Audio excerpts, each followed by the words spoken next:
Hey guys, welcome back. This is Bonsorica1. So, yesterday, after I received the package, we have our seeds here. It's now about 1 o'clock, and it's pretty warm outside, so I decided to go ahead and get the seeds ready for planting. So, in this video, I'm not going to be opening up this cocoa pod. I'll do that in the next video, but this one is just going to show you guys how to get these out of the bags and how to clean them and get them ready for planting. So let's go ahead and go to the sink and I'll show you how to do that. Okay, we are here at the sink. You want to make sure that your water is lukewarm. Make sure it's about below 90 degrees and above 50. You don't want to put the seeds in shock, otherwise they're not going to be able to grow. And then also you want a cup full of water to clean up the seeds. You only need this if you want to put your clean seeds in, or if you just want to rinse it because of the soil. I'm going to use it because there's soil in there, just to wash it off, because I don't want all that getting into the sink. Alright, so this one is the Criollo and Haranic, I think. Harani mix. So we're just going to go ahead and open the package here. Hope you can see that. Alright, so this is pretty much the seed. You can tell it's all covered in the soil. That's because around the seed you have the mucilin or the mucilix around the seed coat. That's just to protect the seed. But I feel that actually causes a higher percentage of rot with the seeds. So what we're going to do is we're going to dunk it in the water like this. Just make sure you clean off all the soil in there. Alright, so when all your seeds have been cleaned off of all the soil, we're left with something like this. So if yours don't come in the soil packets like mine, you'll basically already be at this step. So I'm just going to show you what happens next.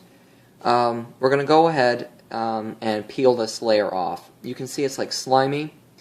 That's the mucilin or the mucilix part of the seed. This helps the seed basically get rid of bacteria and fungus. But actually, in my opinion, it causes more rot and more harm than it does good. So we're just going to go ahead and peel it. And you can see it's white. This is let me see, what was it called again? A Criollo. It was a Criollo and Hernanic seed mix. So this will be a white seed. And when you're done with that, you should be left with something like this. See how white it is? A typical Theobroma cacao seed will be brown, so don't be shocked when you see a white seed.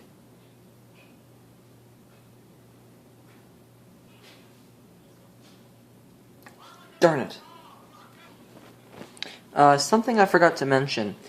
If you have a seed that comes to the surface or rises above the water, that means the seed will be stagnant, or, well, not stagnant, but it will be unviable and will not grow. So make sure that when you have your seeds and you put them all in the water, if any of them float, make sure to just take them out and throw them away, because they're basically useless. Okay, so basically after all the seeds slipping everywhere and pretty much clogging up my drain here of my sink, we are now finished. All the seeds. They are, as you can tell, white. Something quite unique. I'm not used to that color for a chocolate tree or a cacao plant. So, pretty unique. Alright, now we're going to go ahead and get on to the next seeds. Okay, next we have the Capuasu seeds. I'm going to go ahead and sift through the dirt and get to those. Alright, so after sifting through the dirt, to my surprise and to my amazement, these aren't like regular cacao seeds. These Capuasu seeds are a little different. They come from different pods. You can see how big that is compared to a regular cocoa bean. If you're wondering what the cocoa pod looks like, it looks something like this. So after you're done cleaning that, we just need to now go put this in the water and clean off all the dirt so then we can start peeling it. Okay, so after cleaning the Capuasu seeds, as you can tell, most of them are starting to float. This kind of freaks me out because usually in cocoa beans, if this happens, that usually means they're duds.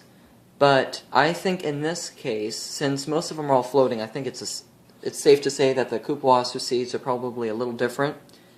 These probably float because it's a different species. So I'm gonna say just peel them anyway, and I'm gonna plant them to see if they work. I think they will. I think they just float for some reason, maybe because of the coating around them. Could be. I also wanted to mention that I bought from the seller on eBay, but you can also buy from them on at Montoso Gardens from Puerto Rico, and the shipping is about $10 for one cocoa seed. I think they combine shipping, I'm not too sure. But go ahead and check that out. I'll put a link down in the description below. And so we're going to go ahead and start peeling these seeds. Alright, so when peeling this thing, we can already see a root at the end. So we're going to be very careful when we go to go ahead and take the skin off. As you can see, it's like a shell. So just go ahead and just peel it, like that. And there you go. And go ahead and rinse it. And that's what you're left with. Much bigger than a cocoa seed, than a regular Theobroma.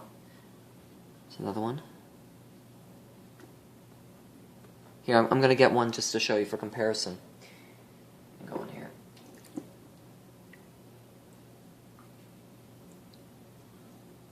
Okay, so here's a regular like Theobroma, but this is the Criollo. But this one is the Cupuaçu. Much different. Look how big this one is compared to that one. Crazy. So I'm just going to go ahead and peel all the rest, and we'll be right back. Look at that whopper there. Looks like a brain. And now finally, we're on to our regular, everyday Theobroma cacao. Alright, there's the soil-covered Theobroma cacao seed. And here it is cleaned off. So we have all of our seeds already cleaned off, and now we're just going to peel in here, and we should have a nice dark color. Exactly. Good. And that's what we're left with. A nice dark seed with a nice little white tip at the end. So, healthy little root. Now, if you can notice in the background, these seeds are not floating. That means they're healthy. See this?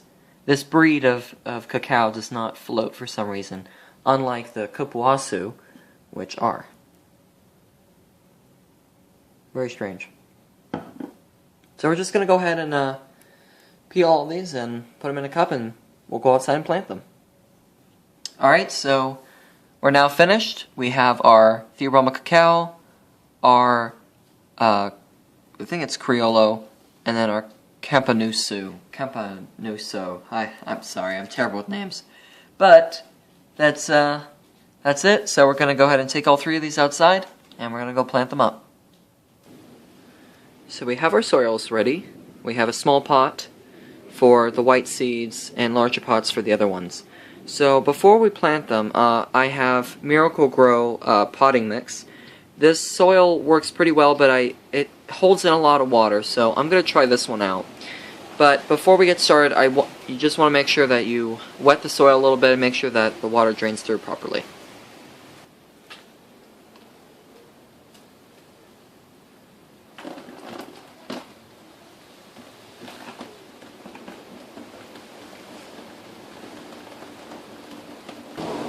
Okay, next we're just going to take some scissors.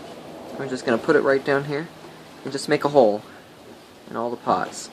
Then you just put in the seeds in each one of the holes. Got the white ones.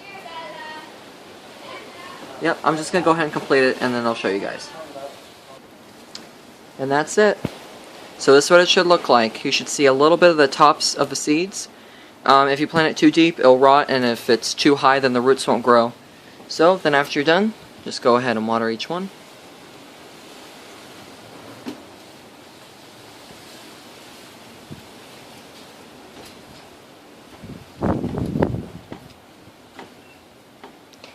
And that's it, and then they should sprout up in a couple weeks. So that's it, this Bonsai Orchid 1. I hope you enjoyed this, well, pretty long tutorial. So thank you very much for watching. Please like and subscribe, and as always, happy growing.